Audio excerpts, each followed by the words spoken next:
Hello students, आज मैं आपके लिए लाया हूँ थियरी ऑफ रिलेटिविटी।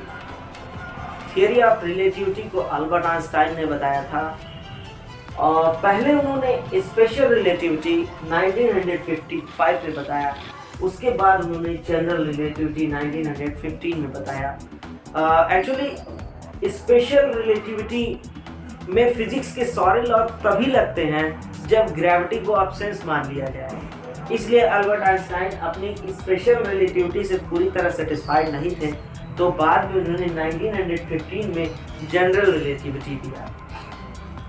अब आज हम यहाँ पर डिस्कशन करेंगे कि ये जो हमारा टाइम है, हमारा जो समय है, इस टाइम की जो रफ्तार है वो यूनिवर्स में सभी जगहों पर एक जैसी है कि टाइम और स्पेस ये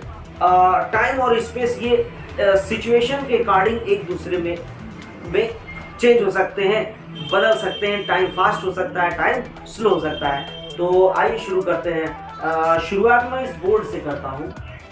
ये बोर्ड जो हमारा है बच्चों, देखो ये रेस्ट में है, लेकिन अगर हम इसके एटॉमिक लेवल तक जाएं तो इसके एटम के इलेक्ट्रॉन्स तेजी से मूव कर रहे हैं। मेरी ये मार्कर देखो रेस्ट में है, लेकिन इस मार्कर के एटॉमिक लेवल तक जाएं तो इस मार्कर के एटम्स के इलेक्ट्रॉन तेजी से मूव कर रहे हैं। यानी इस बोर्ड में, इस मार्कर में जो रेस्ट में है उसमें भी बहुत ज्यादा गति हो रही है, कण कण में इसकी गति हो रही है। इसी तरह से मैं अपने रूम में खड़ा हूँ, मैं रेस्ट पोजीशन में हूँ, मेरा रूम रेस्ट पोजीशन में है। बट अगर कोई भी मुझे देखता है तो कहेगा कि मैं रेस्ट में हूँ। बट अगर कोई व्यक्ति इस अर्थ के बाहर चला जाए तो अर्थ तो घूम रही है, तो वो देखेगा कि ये रूम और मैं भी अर्थ के साथ घूम रहे हैं। तो वो व्यक्ति जो अर्थ के बाहर गया है वो कहेगा कि ये मोशन हो रहा है, मैं मोशन में हूँ। बट अगर इस अर्थ पर, पृथ्वी पर कोई है तो वो देखकर कहेगा मैं रेस्ट में हूँ। तो कौन सही है?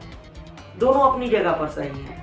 बच्चों, जो सन हमें दिखाई देता है वो भी हमारे मिल्की वे के अराउंड रोटेट कर रहा है, घूम रहा है। तो ये इस यूनिवर्स में हर जगह पर मोशन हो रहा है, गति हो रही है, और ये गति जो है यूनिवर्स के जन्म के टाइम से ही है। इस मोशन को सबसे पहले जो बताने वाले थे वो थे sir Isaac Newton. Sir Isaac Newton ने इस मोशन के लिए अपना लॉ दिया। उन्होंने कहा कि कोई अगर ऑब्जेक्ट है, कोई वस्तु अगर रुकी हुई है, रेस्ट में है, विराम में है, तो ऐसे रेस्ट में ही रहेगी। अगर कोई ऑब्जेक्ट, कोई वस्तु यूनिफॉर्म वेलोसिटी से, कांस्टेंट वेलोसिटी से मोशन कर रही है तो मोशन करती रहेगी, और ऐसा तब तक होता रहेगा जब तक उसके ऊपर कोई बाहर से फोर्स लगाकर उसके मोशन को, उसकी स्टेट को चेंज ना कर दिया जाए। सबसे पहले इसे न्यूटन ने बताया। तो अब एक क्वेश्चन आता है कि भाई ये जो मोशन हो रहा है, ये इसका निर्धारण कैसे किया जाए? क्या, जैसे एक एग्जांपल लेते हैं। एग्जांपल ये है कि ये एक ट्रेन है, ये एक ट्रेन है, और इस ट्रेन की जो वेलोसिटी है वो है 100 किलोमीटर पर आवर।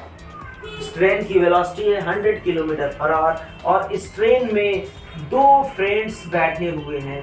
एक ये फ्रेंड है और एक ये फ्रेंड है। इस फ्रेंड का नाम है अमर और इस फ्रेंड का नाम है अकबर। अब ये दोनों बैठे हुए हैं, अमर और अकबर जब साथ में बैठे हुए हैं तो अमर कहेगा कि अकबर रेस्ट में है और अकबर कहेगा कि अमर रेस्ट में है। लेकिन प्लेटफॉर्म पर अगर इनका एक और फ्रेंड यहाँ पर खड़ा है जिसका नाम है एंथोनी, तो एंथोनी देखेगा कि ट्रेन जा रही है, और जब ट्रेन जा रही है 100 किलोमीटर पर आवर की वेलोसिटी से, तो वो कहेगा कि अमर भी 100 किलोमीटर की वेलोसिटी से जा रहा है, अकबर भी 100 किलोमीटर की वेलोसिटी से जा रहा है। तो अमर और अकबर कहते हैं कि ये दोनों रेस्ट में हैं, लेकिन एंथोनी कह रहा है कि ये दोनों 100 किलोमीटर पर आवर की वेलोसिटी से जा रहे हैं। तो कौन सही है? इसका मतलब है, इससे ये कंक्लूजन निकलता है कि ये जो मोशन हो रहा है ये एब्सोल्यूट नहीं है, ये निरपेक्ष नहीं है।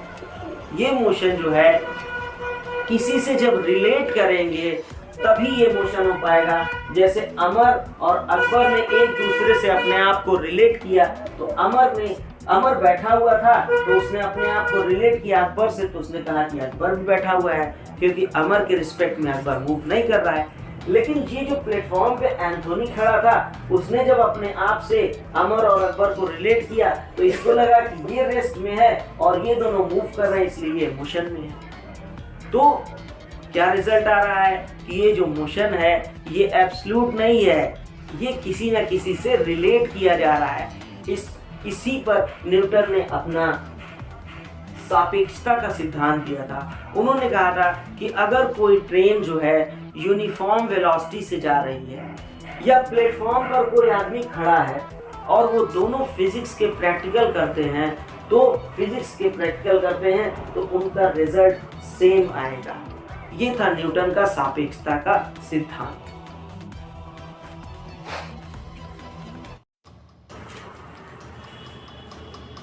अब आते हैं Einstein theory of general relativity 1915। Maxwell नाम के जीनियस साइंटिस्ट ने बताया कि ये जो हमारा यूनिवर्स है, इस यूनिवर्स में एक ऐसा भी मोशन है, एक ऐसी भी गति है जो किसी के साथ रिलेट नहीं होती है, जो एब्सोल्यूट है, जो निरपेक्ष है, जो किसी के साथ रिलेट करके नहीं निकाली जाती है, और वो है हमारी स्पीड ऑफ लाइट। और माइकलसन मोर्ले नाम के साइंटिस्ट ने इसे प्रूव किया कि जो हमारी लाइट है किसी भी मीडियम में जाती है उसकी स्पीड कांस्टेंट होती है, और वो स्पीड होती है 3 × 10⁸ मीटर पर सेकेंड। तो अब यहाँ पर आते हैं, पहले वो बात करते हैं कि एक ट्रेन है और ट्रेन में लोग बैठे हुए हैं और ट्रेन 100 किलोमीटर/आवर की वेलोसिटी से चल रही है, और ये एक दूसरी ट्रेन है, ये भी 100 किलोमीटर/आवर की वेलोसिटी से चल रही है। अब इसमें बैठे हुए लोग जो होंगे उनको दूसरी वाली ट्रेन की वेलोसिटी जो है 200 किलोमीटर/आवर लगेगी, क्योंकि ये रिलेट करके निकाली जाएगी ये। लेकिन अगर हम यहाँ पर आते हैं, ये एक ट्रेन है और ये ट्रेन स्पीड ऑफ लाइट से चल रही है, और ये एक दूसरी ट्रेन है और ये भी स्पीड ऑफ लाइट से चल रही है, और ये दोनों एक दूसरे की तरफ आ रहे हैं। तो क्या इसमें बैठे हुए लोगों को इस ट्रेन की वेलोसिटी स्पीड ऑफ लाइट की डबल मिलेगी, दुगनी मिलेगी, या इसमें बैठे हुए लोगों को इस ट्रेन की वेलोसिटी स्पीड ऑफ लाइट की दुगनी मिलेगी? आंसर है नहीं, दुगनी नहीं मिलेगी, क्योंकि अभी माइकलसन और मोर्ले के एक्सपेरिमेंट से आया है कि स्पीड ऑफ लाइट कांस्टेंट है, एब्सोल्यूट है, किसी के साथ रिलेट करके नहीं निकाली जाती है। इसका मतलब है इस ट्रेन वालों को भी इस ट्रेन की स्पीड ऑफ लाइट जैसी मिलेगी, और इन्हें भी इस वाली ट्रेन की स्पीड ऑफ लाइट जैसी मिलेगी। तो क्या होता होगा आखिर? अब क्या हो रहा है कि स्पीड ऑफ लाइट कांस्टेंट हो गई? देखिए, जो वेलोसिटी होती है वो डिपेंड करती है डिस्टेंस अपॉन टाइम पर। वेलोसिटी जो होती है वो डिपेंड करती है डिस्टेंस अपॉन टाइम पर। अगर स्पीड कांस्टेंट हो जाए, अल्बर्ट आइंस्टाइन ने यही सोचा कि अगर स्पीड कांस्टेंट है, अगर लाइट की स्पीड कांस्टेंट है, तब वहां क्या होता होगा? तब वहां पर इसको कांस्टेंट बनाए रखने के लिए ये डिस्टेंस, मतलब स्पेस और टाइम, एक दूसरे को सिचुएशन के अकॉर्डिंग एक दूसरे में चेंज हो रहे होंगे, अपने आप को एडजस्ट करते होंगे, कभी स्लो होते होंगे और कभी फास्ट होते होंगे। तो आते हैं फिर एक एक्सपेरिमेंट पर। यहाँ देखिए, ये एक ट्रेन है, वही ट्रेन जिसमें अमर और अकबर बैठे हुए हैं, लेकिन अब ये ट्रेन स्पीड ऑफ लाइट से चल रही है, और इनके पास एक घड़ी है, और एंथोनी प्लेटफॉर्म पर है, और एंथोनी के पास भी एक घड़ी है, और दोनों घड़ियों का टाइम सेम है। अब ये ट्रेन जब स्पीड ऑफ लाइट से जाएगी तो एंथोनी के सामने से ये ट्रेन तेजी से चली जाएगी। एंथोनी को लगेगा ट्रेन की लंबाई बहुत कम है, और जब ट्रेन की लंबाई बहुत कम है यानी स्पेस कम है, तो टाइम और स्पेस एक दूसरे को मैनेज करेंगे, जिसकी वजह से ये ट्रेन वाले लोगों का समय बहुत धीमे धीमे गुजरेगा, जबकि अर्थ पर समय एज यूजुअल जैसे चल रहा था वैसे चलेगा। तो लेकिन कमाल की बात ये होगी कि ट्रेन के अंदर बैठे हुए लोगों को नहीं लगेगा कि उनका समय बहुत धीमा गुजर रहा है, उन्हें ऐसा लगेगा कि नॉर्मल सब कुछ चल रहा है। ट्रेन की लंबाई भी वही है, समय भी वही है, स्पीड भी वही है, उन्हें ऐसा लगेगा। लेकिन इस एंथोनी को, चूंकि ये ट्रेन बहुत फास्ट इसके सामने से जा रही है, ट्रेन तेजी से जा रही है, तो ट्रेन छोटी हो जा रही है, छोटी सी दिख रही है ट्रेन की लेंथ छोटी दिख रही है। इसलिए स्पीड ऑफ लाइट को कांस्टेंट करने के लिए डिस्टेंस और टाइम यानी स्पेस और टाइम एक दूसरे को मैनेज करेंगे। तो अगर ये ट्रेन 1 महीने तक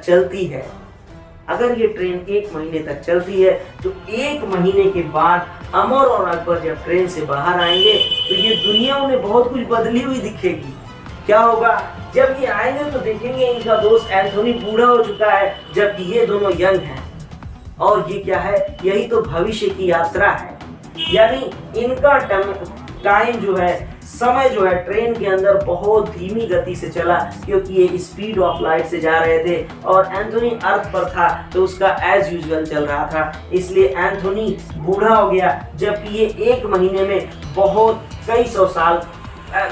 कई सालों का ट्रैवल करके वापस चले आए। This is general theory of relativity. और इसको नासा वालों ने प्रूव भी किया। नासा ने 1977 में कुछ घड़ियां ली जिसको सैटेलाइट में सेट किया और उनका टाइम अर्थ की घड़ियों से मिलाया। और अर्थ की घड़ियों से जब उनका टाइम मिलाया और वो सैटेलाइट स्पेस में गए तो उन सैटेलाइट्स का टाइम जो था वो अर्थ पर घड़ियों के टाइम से धीमा चल रहा था। क्यों? क्योंकि वो फास्ट ट्रैवल कर रहे थे।